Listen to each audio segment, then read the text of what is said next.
fiainam-baovao tonga tetỳ tany Jesosy mba hanome ny olona fiainana dia ilay fiainam-baovao avy amin'Andriamanitra. Nanokana ny tenany izy mba hikarakara, hanasitrana ary hanova ny fiainan'ny olona sy taonan'ny olona ho amin'Andriamanitra. Izao ny Bishop Patrick Andrianarivo avy amin'ny fiangonana Evangeliksaina. Tao anatin'ny taona maro izay nanompoany an'Andriamanitra dia hitana efa tsy misy fifaliana lehibe mihoatra ny fikarakarana ny vahoaka an'Andriamanitra dia ianao izany. Na inona firazananao na foko misy anao na ny volon-koditra ao, manandanja lehibe amin'Andriamanitra ny fiainanao, ny zavatra mahazo anao, ny nofinofinao sy ny fanirianao, azany koa no mahatonga azy ho manandanja aminay. Nanokana ny fiainanay izahay mba hitondra ny fitiavan'Andriamanitra sy ny herin'Andriamanitra ho an'ny rehetra, hahatonga ny fiainan'ny rehetra ho feno voninahitra. Tongava ary amahinao anao izao mihitsy etsy amin'ny fiangonana Evangeliksaina fa azo antoka tanteraka fanomenao fiainam-baovao Jesosy, tsy mitory tsisy pirofo izay. Fiainam-baovao dia fanomiarabantsika rehetra indray ny tenako Bishop Patrick Andrianarivo avy amin'ny fiangonana Saina ao anatin'izao fandarana izao. Sotrana manokana izy safidy miaraka aminay androany ary matoka fa ampahery anao ny fandarantsika. Voalohany dia te hiarahaba ny raim-pianakaviana rehetra izay nanao fety tamin'ny alahady teo izany. Mety hoe tsy afaka niaraka ngamba isika fa samy manana izay mety toerana andehanana ny fiangonana zarazaraina fa dia mamerina fiarabana ho antsika rehetrarehetra raim-pianakaviana ary mirary dia mirary tokoa raha ny fahasoavan'Andriamanitra sy ny fitahin'Andriamanitra ary ny fiarovan'Andriamanitra sy ny fahendren'Andriamanitra ho amintsika raim-pianakaviana rehetra amin'ny zavatra rehetra izay atao dia samy mba ho tojo ny tanjona irina avokoa ary samy mba hiren-doza avokoa ary amarina ny titoany ity amin'ny fomba tena manetriketrika sy miaraka amin'ny fitahin'Andriamanitra. Manarak'izay dia te-hampafantatra antsika amin'izao fotoanan'ny asaramanitra izao fotoanan'ny fetim-pirenentsika izao dia misy fifadikanana lehibe izay karakarain'ny fiangonana Saina etsy amin'ny fiangonana Saina Tanjombato ny asabotsy 4 ny volana Jona izao. Asabotsy 4 ny volana Jona amin'ny fiangonana Saina Tanjombato manomboka amin'ny 12 ora atoandro izy io ka hatramin'ny 3 ora ihany. Izany hoe vavaka mandritra ny adiny 3 eo vavaka fifadikanana natao amin'ny firenentsika izany. Matetika isika indraindray dia manadino fa tompona andraikitra nge isika maha-kristiana antsika ny amin'ity firenentsika ity ary ny zavatra lehibe tena mila ataontsika dia ny vavaka izany. Satria na ininona ady na ininona olana izay zavatra rehetra tsy mbola mivaha ao amin'ny tontolon'ny fanahy dia tsy hivaha mihitsy ety amin'ny tontolo hita maso izany. Azay mahatonga antsika milomano anatin'ny vavaka satria tsika mino f'Andriamanitra dia mihaino ary mamaly vavaka. Ka misy fiantraikana amin'ny fiainanao na ny politika na ny ekonomia ny firenena na ny zavatra mitranga ka metezany ray andraikitra dia ndehantsika hiary vavaka fa mino tanteraka ako fa Andriamanitra hiasa amin'ny fiainantsika tsirairay avy sy amin'ny firenentsika amin'io asabotsy 4 ny volana Jona io. Raha sendra tsy hitanao misy ny fiangonana Saina dia avy eo amin'ny tetezan'ny Tanjombato ianao dia mandroso kely hitanao dia vao afaka nitetezana avy aty Antananarivo ianao dia afaka nitetezan'ny Tanjombato io dia misy plaque menamena be misoratra hoe Eglise Evangeliksaina dia miakatra mihoatra ny pavé io ianao dia misy fiolanana kavanana voalohany vao miakatra kely ngamba 50 mètres raha dia tonga dia misy fiolanana amin'ny vila kavanana misy ohatran'ny poteau zay eo akaikin'ny épicerie eo dia vao mivila loloha ao ianao dia misy trano lehibe avo be fotsifotsy misy banderole be hoe tonga soa ianao dia ao misy fiangonana Saina misy parking malalaka ho antsika rehetra izany ka manantena fa ho avy ianao amin'ny asabotsy 4 ny volana Jona io. Kely sisa dia farany ty atsasaky ny taona ity izany hoe alahady anankiray sisa amin'ny alahady izao dia amin'ny hery lahady dia efa volana Jolay sahatsika izany hoe isasaka tanteraka ny taona tsy ho ela izany. Hitantsika efa tena mandehibe ny vanim-potoana ary raha misy zavatra tsy azo récupérena mihitsy amin'ny fiainany dia tsy ny vola very na ny olona niala taminao na ny zavatra izay tsy hita fa ny fotoana. Ny fotoana no isan'ny zavatra tsy azo récupérena intsony amin'ny fiainana. Tsy hisy intsony ny lahady 12 Jona, tsy hisy intsony ny toko ohatra hoe ny sabotsy 17 volana Jona 2017 efa lasa izany. Ny amin'ny ho avy izao ny zavatra vaovao ka mandeha dia mandeha ny fotoana ary mila fantatrao hoe inona ny tokony atao amin'ny andronao sisa mba hahafanao manangana zavatra sy mahavita zavatra. Eo indrindra no iresahako amintsika sy ampianarana antsika isaky ny talata sy ny lakamisy rehefa hariva ny amin'ny fanompona sy ny ositra izany satria raha miresaka isika fanompona dia miresaka ny amin'ny anjara voatendritsika isika hoe amin'izao tany fandalovana hainantsika izao inona marina ny tena asen'Andriamanitra ataontsika nahoana marina antsika ny velona movy hanangona ny arena fotsiny rehefa izay ka maty isika dia ametraka lova amin'izay zanaka na izay amin'ny taranaka ho avy izay fotsiny ve ny tena havelomana eto hamonoa tena amin'ny zavatra rehetrarehetra ity hiafiana amin'ity rehetrarehetra ity hiaretina n'ity rehetrarehetra ity movy tena zay no antony havelomantsika eto sa inona marina ny antony izay mahatonga antsika miresaka ny fanompona sy ny ositra isaky ny talata amin'ny talata zao sy ny lakamisy amin'ny 5 ora sasany etsy amin'ny fiangonana Saina eo amin'ny siny Marex andohana Analakely izany ny andavanandro dia ny amin'ny fiangonana Saina ny Tanjombato rehefa talata alarobia lakamisy amin'ny 12 ora sasany atoandro izany dia tahaka izay koa mahatonga antsika miresaka isaky ny alahady ny amin'ny hoe ny fahasoavana sy ny famindram-po satria ny baiboly dia milaza hoe eny tokoa fahasoavana sy famindram-po no anarakay amin'ny andro rehetra iainako zava-dehibe ny fahatakarahantsika natao hoe fahasoavan'Andriamanitra ny famindram-pon'Andriamanitra sy indrindrindrindra ny tokony iainantsika amin'izany fahasoavana sy ny famindram-po zany ahoana ny tokony atao mba tonga an'izay fahasoavana zay hietsika amin'ny fiainantsika hiasa amin'ny fiainantsika tsirairay avy inona koa natao hoe famindram-pon'Andriamanitra sy nama sy namana zany no resantsika rehefa laza satria ny famindram-pon'Andriamanitra no mampalehibe anao ny famindram-pon'Andriamanitra no mahatonga anao tsiringana ny famindram-pon'Andriamanitra no mahatonga anao mahavita zavatra goavana ny amin'ny alalan'ny famindram-pon'Andriamanitra ka tongava amin'ny alahady zao fa hianaritsika mikasika ny hoe ny fahasoavana sy ny famindram-po izany mino fa mahasoanao zay zavatra ifampisarako aminao zay fa andehantsika anaraka ten'Andriamanitra foy amin'ity anio ty And I started writing just what I'd say if we were face to face. Ty ray volany ty dia ray volan'ny rehefa latsika dia miresaka ny amin'ny hoe fahasoavana sy famindram-po. Ina zavady? Fahasoavana sy famindram-po. Fahasoavana sy famindram-po. Alleluia. Isaky ny arivotsika rehefa talata sy ny lakamisy dia miresaka momba ny fanompona sy ny ositra. Amaky tena alohantsika amin'ny Korintiana faharoa toko fahaefatra ka ny andininy voalohany. Korintiana faharoa toko fahaefatra ka ny andininy voalohany. Zao ny vakintena amin'ny anaran'i Jesosy. Ary amin'izany satria manana izany fanompona izany izahay araka ny nahazahoanay famindram-po dia tsy ketraka. Dia manina izy izy? Dia tsy ketraka. Hoy izy, ary amin'izany satria manana izany fanompona izany izahay araka ny nahazahoanay famindram-po. Manana izany fanompona izany izahay araka ny nahazahoanay famindram-po. Manana izany fanompona izany izahay araka ny nahazahoanay inona? Famindram-po. Matetika isika rehefa miresaka hoe famindram-po dia ohatran'ny hoe satria nanota.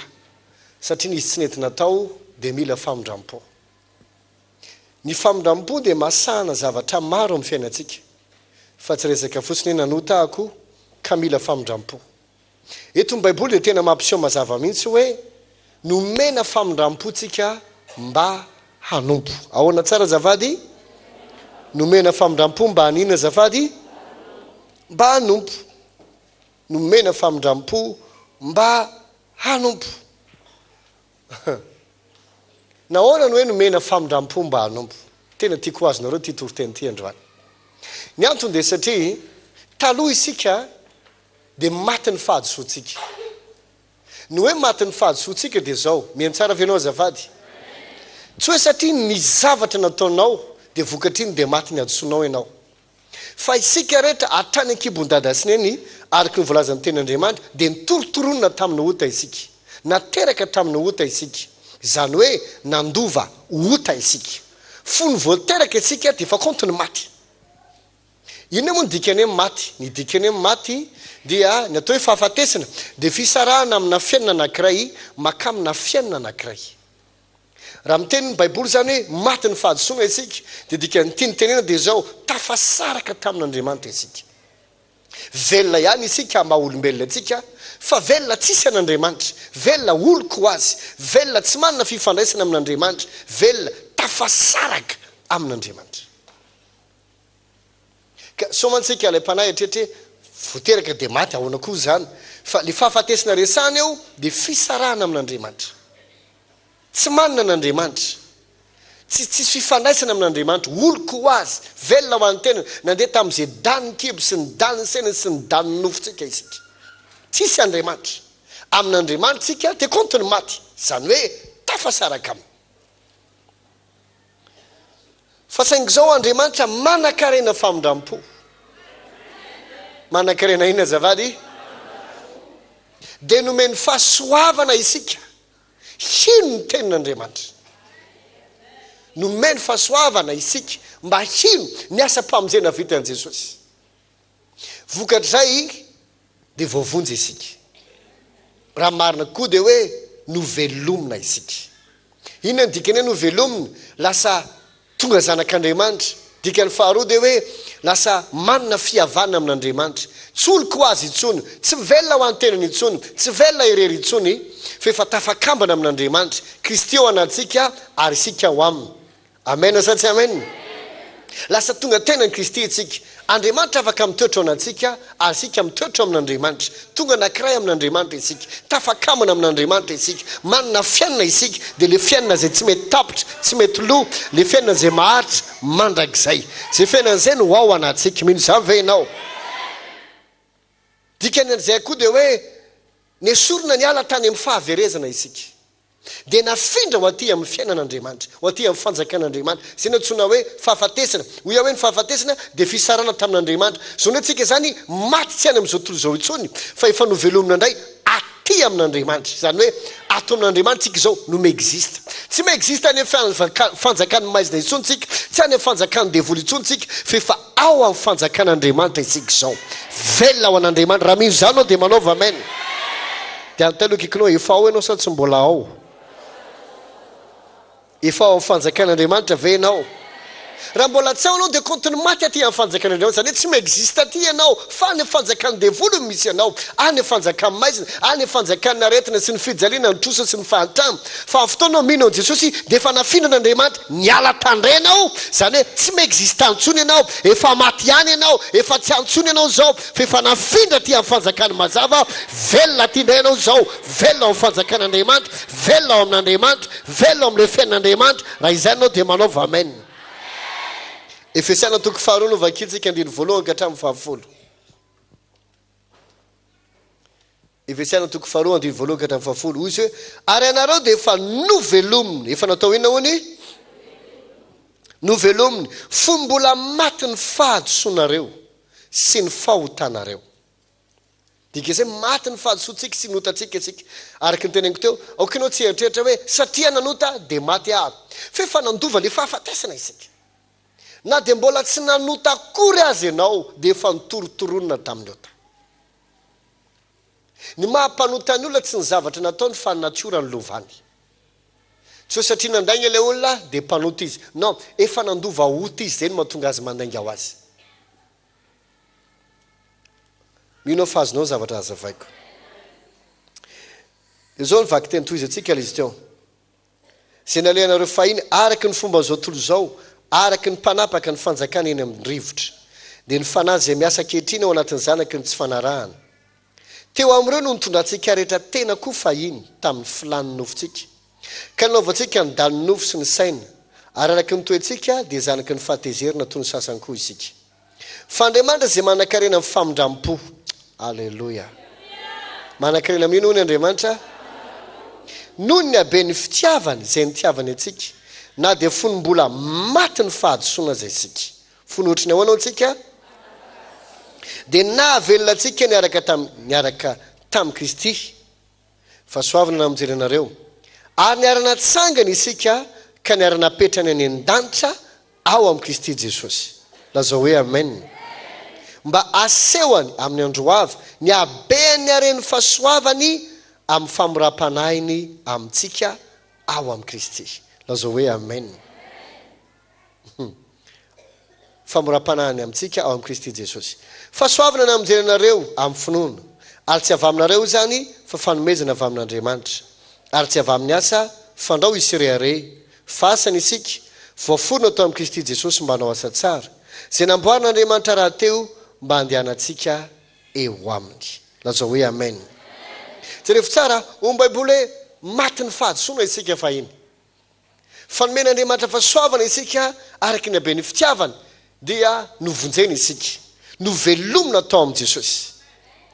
Inona ny antony hamezana antsika fahasoavana? Inona ny antony hamonjena antsika? Toy ny andiny fahafolo hoe fahasana isika voafona tao amin'ny Kristy Jesosy mba hanao asa tsara. Mba haninona ozy izy? Mba hanao asa tsara. Zany hoe ny antony nanomezana anao fahasoavana sy namelomana anao, na nesolonao tany amin'ny fanjakany maizina ka namindranao ty amin'ny fanjakany mazava. Ny antony namonjena anao, ny antony namelomana anao indray dia mba hanao asa tsara. Mba hanao asa tsara. Tsy magaga reo Paoly hoe nomena zao fanompono zao zay araky nazahoanay famindram-po. Dika izay matotsika nomena famindram-po dia mba hanompo. Ianao tsy nomena famindram-po mba ho ty tena, tsy novelominy ianao mba hanao zay tianao atao. Tsy pa voavonjy azao Andriamanitra aiza amin'izay ilay fitahina, maninona tsy hitahinao, maninona tsy omenao vady, maninona tsy omenao zanaka, maninona tsy manam-bola, maninona tsy omenao azy, fa maninona fiainako zao foana. Eno tsara tsy manana droit hitaky ninninona ianao. Fahasoavana no mahatonga anao omena zay anananao, fa tsy famendrehana. Be loatra ny olona tsy mahatakatra na antsoina hoe fanompona dia migrevy amin'Andriamanitra. Le namenao fofonena manana droit maka azy. Raha tsy namorona ny tenanao ianao, dikan'izany tsy nampisy anao ianao, le nampisy anao afaka manafona anao. Manana zo izy amelona ary manana zo izy amono. Manana zo izy ananatra ary manana zo koa izy apetry. Movatsy tsy zay ve ny valaza amin'ny Baiboly? Andriamanitra dia hoy ny ten'Andriamanitra, izy no manandratra ary izy koa no mapetraka, izy no mamono ary izy koa no mamelona. Manao zay tiany izy ary tsisy afaka miteny aminao hoe inona no ataonao. Fa Andriamanitra izy. Tsisy voaforona talohany ary tsy misy andimby azy. Tsisy olona afaka ame conseil n'Andriamanitra hoe zao no tokony atao. Diso lehibe avy ny sady mahery amin'ny atao. Tsisy olona diso lehibe loatra ka afaka hibaiko an'Andriamanitra. Fa tsy haiko nefa nahita film ianao ohatran'ilay olona migadra mandrapahafaty reny, dia misy mission impossible mila atao, dia lasa ny fitondram-panjakana maneraka général na tsy fantatro anankiray makany amponja manontany hoe aiza daholo le olona le tena le mpanao mission enjana le namono olona reny, fa misy mission mila atao ary mila mamono olona koa, ka le efa namono olona alaina zay efa continue migadra mandrapahafaty. Raha vita ny mission dia omena identité vaovao izy dia libre amin'ny fonja. Raha tsy vita mission fa maty izy dia efa compte maty any izy. Exact ohatr'izany mihitsy tsika. Nomentsika fanompona avy amin'ny famindram-po, fa tsy manompo ianao satria angaviana. Non. Azanzavadrany tsy azon'ny olona. Betsaka amin'ny olona tsy mahita fitahiana dia midongy amin'Andriamanitra. Saina anjaza zany. Nandray isika lasa manana toe-po tsy dia tsara. Tady ampifilafilana Fenao na andeha hanompo sampy sanatrehan'izany na hivavaka na tsy hivavaka, tsy midevolo malava andro iainana anao. Fazon'Andriamanitra faranina rehefa avy eo ny amiko sy ny aminao. Ary tsy manana olana ny amin'izany izy. Ary tsisy fanamelohana azo atao aminy amin'izany. Zoan'izany. Fa nomeny antsika famindram-po mba hanompo. Tsy manontany izy faly anao sa tsy faly rehefa manompo. Tsy manontany izy mety aminao karamanao rehefa manompo sa tsy. Tsy manontany izy mety aminao ve ty toerana ny mponao ty sa tsy. Fa izy ny tompo amin'ny zava-dreto izy hoe eto ianao manompo, tiana ataonao. Ka na mety aminao na tsy, efa condamné tsy maintsy hanompo ianao. Ary na tsy ianao amena azy ianao, say ny antony namonjena anao. Nomena famindram-po tsika mba hanompo. naverina noforonona indray mba hanao asa tsara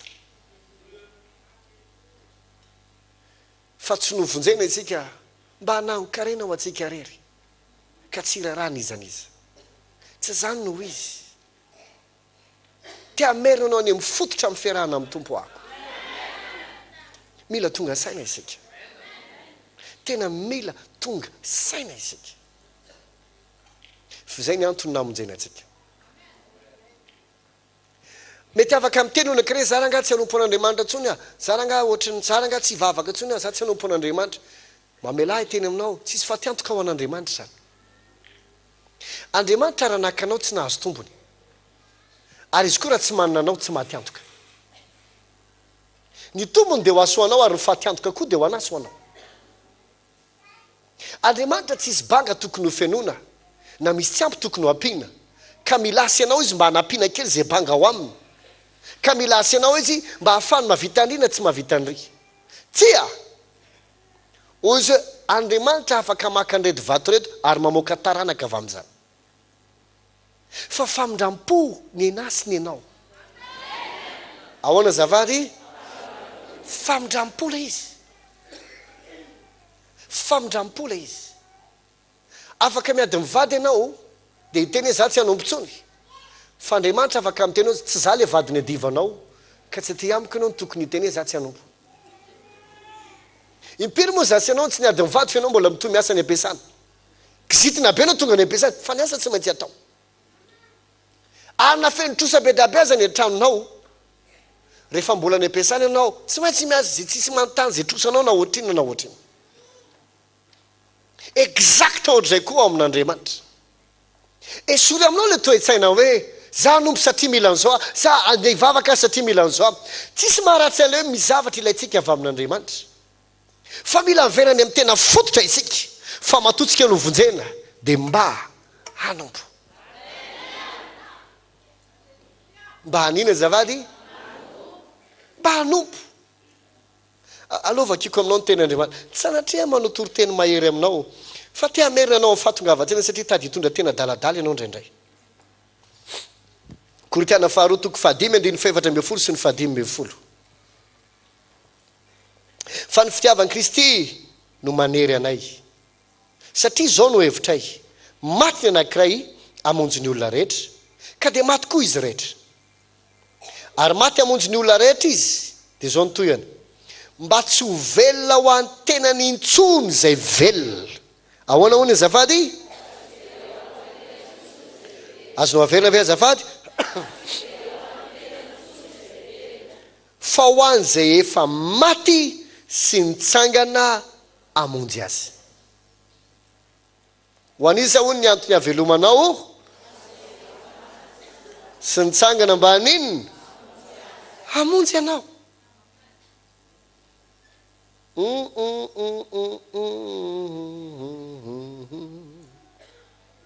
no za mila miverina amin'ny tena atao hoe antony havelomana isika